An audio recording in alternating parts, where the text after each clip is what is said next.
Welcome to Writers Radio. I'm your host Ingrid Rose, and I'm talking with Onjana Yawnghwe, whose third book of poetry, Follow the River, has recently come out with Caitlin Press.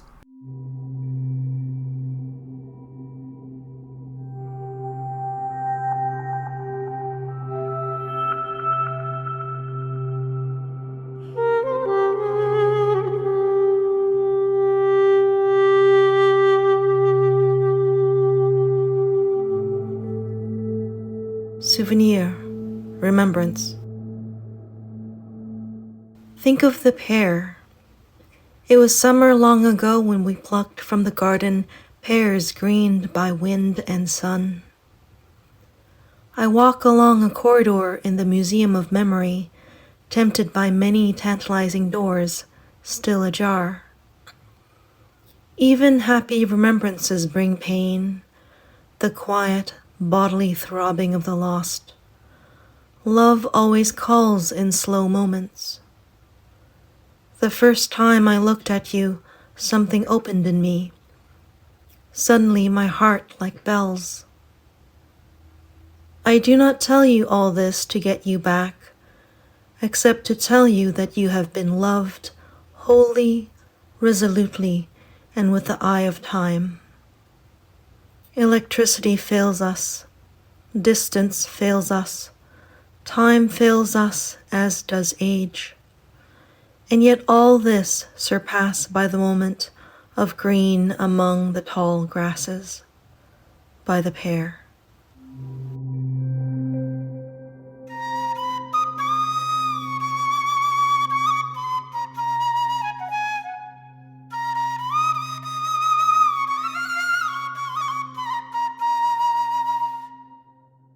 Where to begin on? Wow, you're so multi-talented. And it obviously runs in your family. Yeah, my brother is artistic. He's a visual artist, a painter, and my dad had some inkling, but he never really explored that side of him. I think it just came out in our generation for some reason. Yes, maybe it had the space, because when I looked at your brother's website, so he's older than you, right? 6 years. Because he actually lived in Shan, didn't he? He was born in the jungles of Burma or Myanmar. They lived there for a while and then eventually they moved to Thailand, and then that's where I was born. How much do the roots of your family affect you? Well, I think that's a complicated question because growing up, neither me nor my brother, neither of us were told about the history and our grandparents, really. We just kind of overheard stories from when my parents' friends came over and so on. So we didn't grow up with that history. And I think as adults, we kind of like went back. My dad wrote a memoir, a book about Shan State fighting for the country. And I have an aunt who's also a writer, and she writes a lot of histories and Shan histories. And as adults, we kind of went back to that. I think it really did affect me. The history is not weighty on a personal level per se, but I do feel like I should know a lot more than I do. I feel like I have a responsibility to know more. Those stories I don't tell to people that I know or meet, or a deeper level. Tell me a little bit about Shan, what that means, because it sounds, from what I gather, your family had a very big role. Our people are the Shan. We're an ethnic minority within Burma and one of many, many ethnic minorities in that country. Our family, or my grandfather, was the last Salpa, or like ruling prince of that state. He eventually, after the British left, he was made the first president of the country, the unified Burma, which was meant to be a kind of democracy. And then my grandmother was also involved in politics, very powerful woman. In 1962, a military coup, I guess the first military coup in Burma happened. My grandfather was thrown in jail and he died in jail. A lot of the family escaped to Thailand. And then my father went underground to join the Shan State army. So he fought against the military in the jungles there. That's where my brother was born. My mother joined. Yeah, lots of history, very complicated history. It's hard to actually tell people in so many words because it's so complex. Even now, like the country is still successive military dictatorships. It's quite unfortunate. It's a past that in some ways is very present, but difficult to grasp. I think that's fair to say. I think knowing the history and not knowing it when we were growing up as kids lent a big prominence and weight to me looking back. My parents were very strict and we didn't have like the best relationship or whatever. But then I think knowing that history and kind of the losses they experience as young people and as like, older people coming to Canada and all that, I think that provided me with a lot of like feeling for them and a lot of compassion. And I see them more understanding, and especially me growing older in my 40s now. and and just like, yeah, just experiencing all the loss. I can't imagine how much they had endured and that they survived at all. I think in my poetry that depth of feeling kind of comes through just because I do have a lot of feeling for them, complicated feelings. I do feel the heaviness of their losses for sure.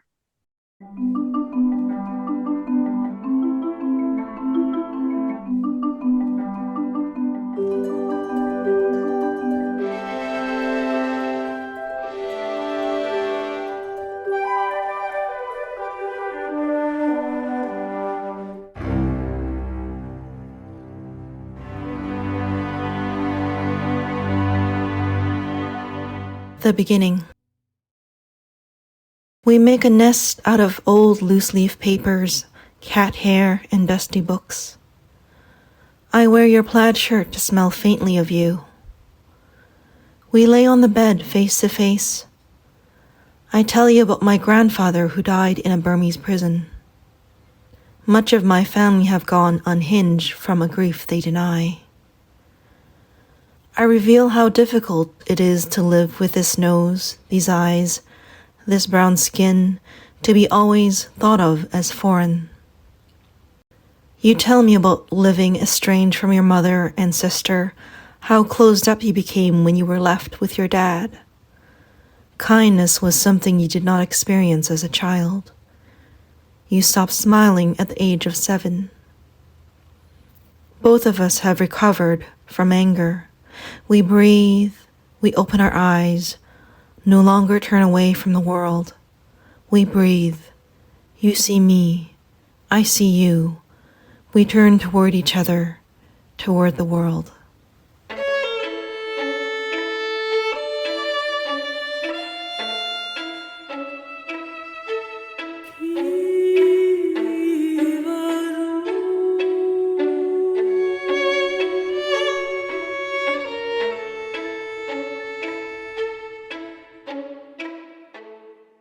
Onjana Yawnghwe, coming to Canada at the age of 7, not speaking English, and not looking like white people, clearly shaped your experience of becoming a Canadian.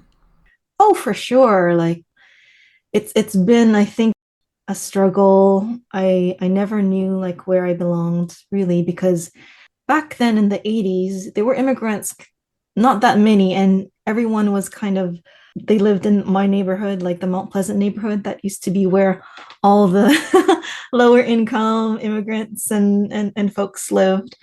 There was no one of my own culture or even like from Thailand. And I felt isolated within that immigrant community because, there was a large Chinese population and like other populations. And I saw their connections and I wanted those kind of connections, but I didn't have them. And I also didn't have that kind of connection at first because of like the language barrier, and later on, white people, that kind of thing. So it was like an isolating I guess, childhood and experience, but I don't know. I think I learned how to be alone and like thrive alone, and that's kind of what made me who I am, I think. You started writing at quite a young age. Yeah, I mean, I started like a lot of teenagers. I started writing in a journal when I was a teenager, and it was actually very helpful because I had a lot of anger and I had a lot of emotions when I was that age. And I was so isolated, and so like reading and writing became kind of my friends. It started out that way, like I didn't really think about becoming a writer until much, much later. But since I was a kid, I just loved reading. I read all the time. I stayed at home and read books upon books. But you also created your own little books, and you're also a visual artist. It may not be something that you trained specifically in, but clearly it gives you great pleasure. Yeah, I love creating in general, like whether it's visual stuff or even like craft stuff. But I guess like when I was in university, I started making these little books, handmade chapbooks. I found real joy in it because you're doing something with your hands and you're creating something out of nothing. You have complete control over every aspect of the creation, which is quite wonderful. Me and a couple of friends, we created a micro press called Fish Magic Press, and we made a bunch of little books. It was a really, really good time. That aspect of myself is something that I really, really enjoy. I still do, like not as like publications, but like every once in a while, I do like a one-off special book. And now you have 3 officially published Yes. the poetry. Do you feel like a poet these days? Oh, I don't know. I don't know.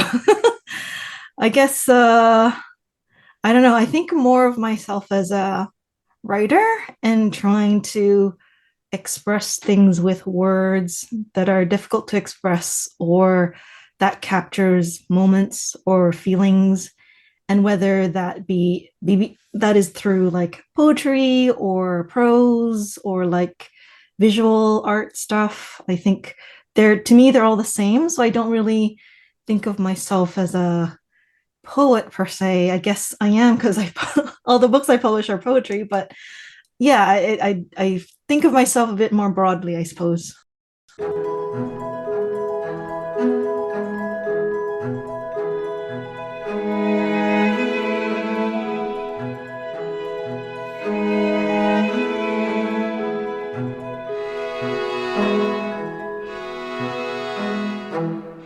Braid.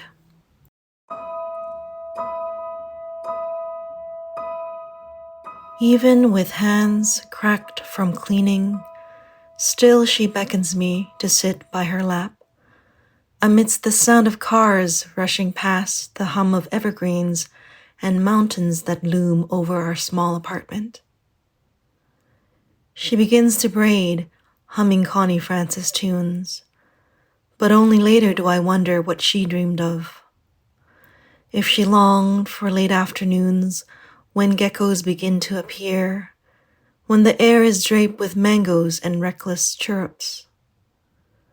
Her fingers dreamed force for me as her hands twist and pull hard so that I wouldn't break.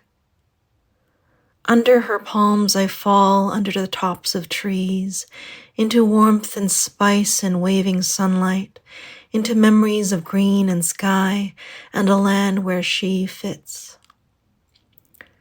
Through the tough pull and tug of hair, bare and strong, her hands tumble me into her sarong. Onjana Yawnghwe, mother-daughter relationships can be tough. But strolling the corridors of the Museum of Memory, as you framed it, understanding and compassion can come.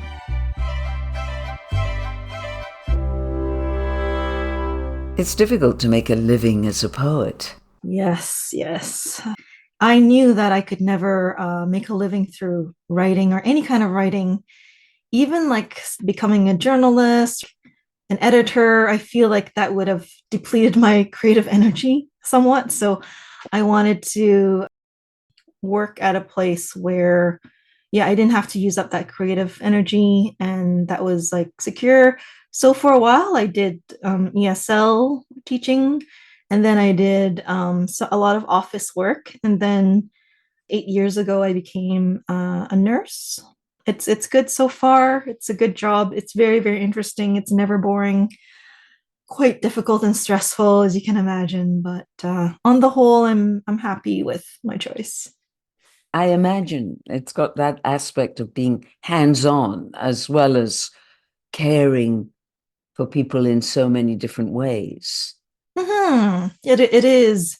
Yeah, you're not like in front of the computer all day, which I something I did not like about office jobs in general, but get to like talk to people and yeah, a little bit more active. Onjana Yawnghwe, let's hear another of your poems.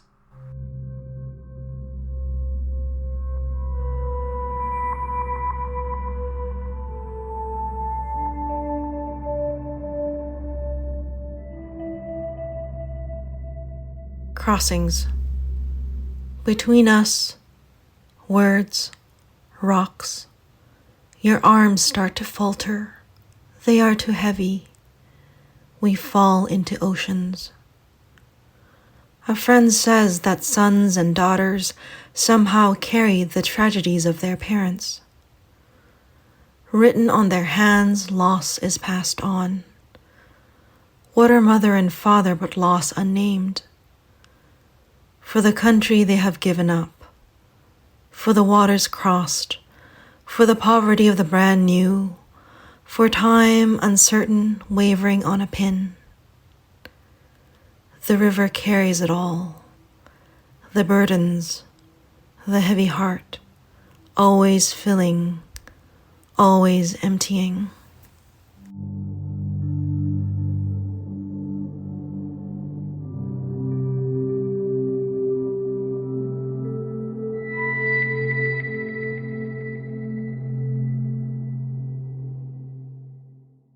How do you go about writing a poem? How do poems come to you? I guess I get inspired by doing ordinary things. Like, for example, I like to go out walking, and then certain lines come to me, like pieces of music or a melody, and they stick to me. And then I, kind of draft something on the computer or in a notebook. And then I like to take a break from the draft and see and come back to it to see if there's any worth or value in going there, and maybe like some avenues of investigation would open up and I would go there, or I would kind of maybe feel like I need to put it away and come back to it later.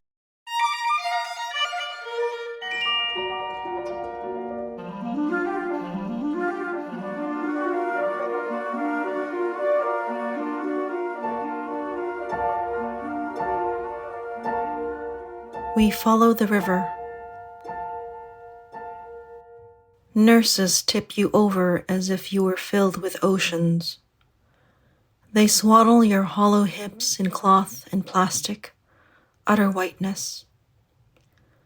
The hospital's patch of grass is worn down by back and forth. Your bed is too bright. Do you ever remember snow falling? No one quite knew about you or how much time you had. In your brain, a stem that doesn't flower. The air becometh mouths that are forever swallowing. Some days you remember us. Most days you don't speak at all. Outside, the SkyTrain slices cleanly into the blue horizon.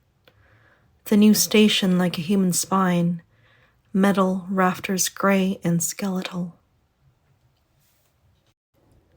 The day we sat by your empty urn, we sat on stones, pant cuffs wet with river.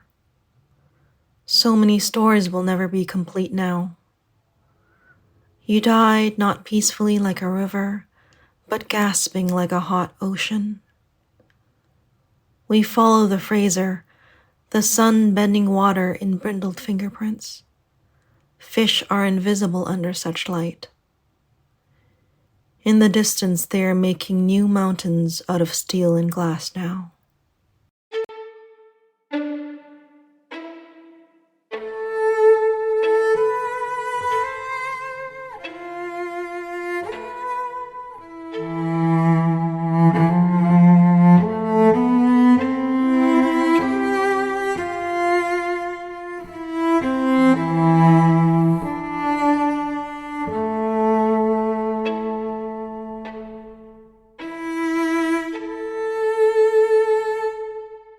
In your poem Evening Prayer, which we'll end with, as children, you and your brother mouthed the prayer without knowing the meaning.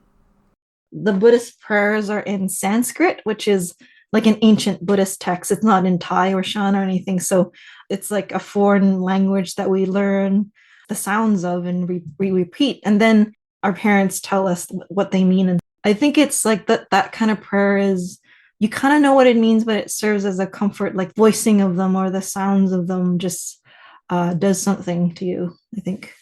Yes, very chant-like in the poem. Mm-hmm. Did your family continue with the Buddhist practice? Well, there weren't any Buddhist temples near where we lived.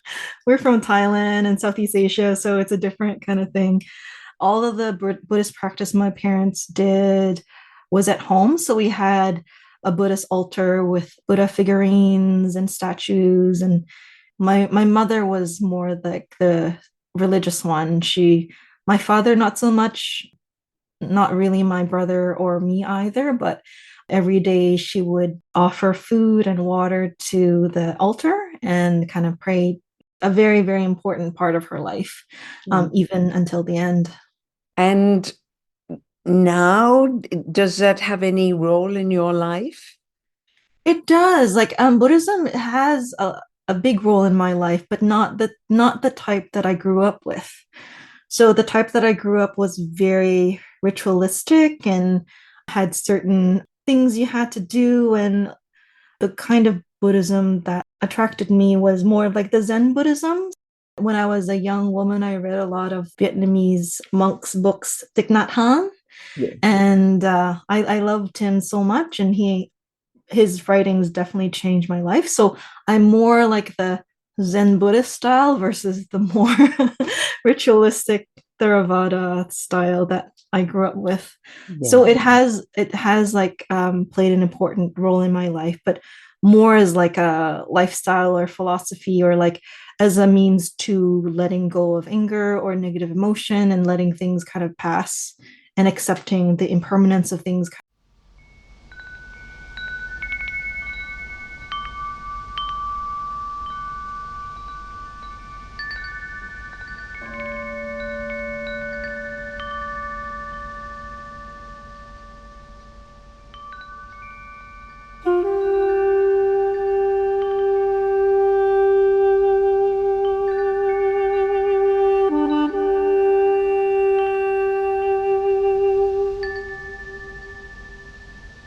Evening Prayer. Between sleep and dream, from the pull of mouth muscle, the twitch of tongue, into the hum of throat, down to the column solid heart of self. Buddha Saranam Gacchami. The nights we climbed into Mum's bed, sleep tiptoeing. Dhammam Saranam Gacchami. We would repeat until the lone lamped room rose and filled with level, deep rumblings of a language we lost and didn't understand. Mouths memorizing mouth shapes. Sangam Saranam Gacchami. Remember not the meaning, but the feeling of those words. For the space they open into cloud and blue sky, like a breeze combing back to loosen strands of your hair.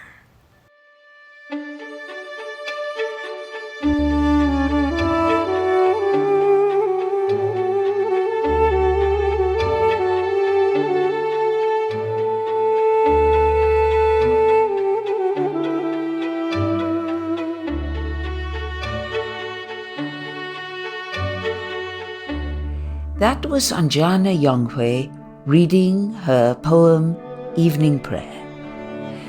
Do go to her website for more information about her books and where you can buy them. This was Writers Radio. I'm Ingrid Rose. A pleasure to have been your host for this program. My deep appreciation for my co-producers and co-hosts, Carol Harmon and Gary Sill, who is also our music man and technical genie. And my appreciation goes to you, our listeners. Thank you for joining us.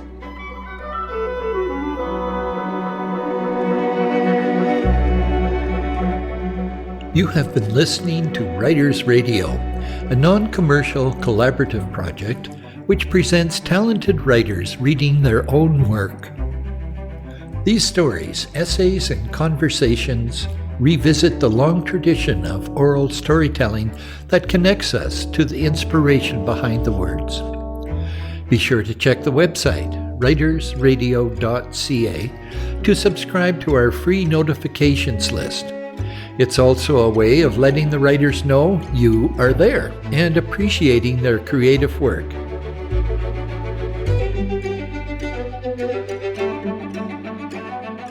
Writers Radio broadcasts from Half Moon Bay on the Sunshine Coast in Canada, traditional tribal land of the Sechelt Nation of the Coast Salish peoples. We express our gratitude for their wisdom teachings and land stewardship.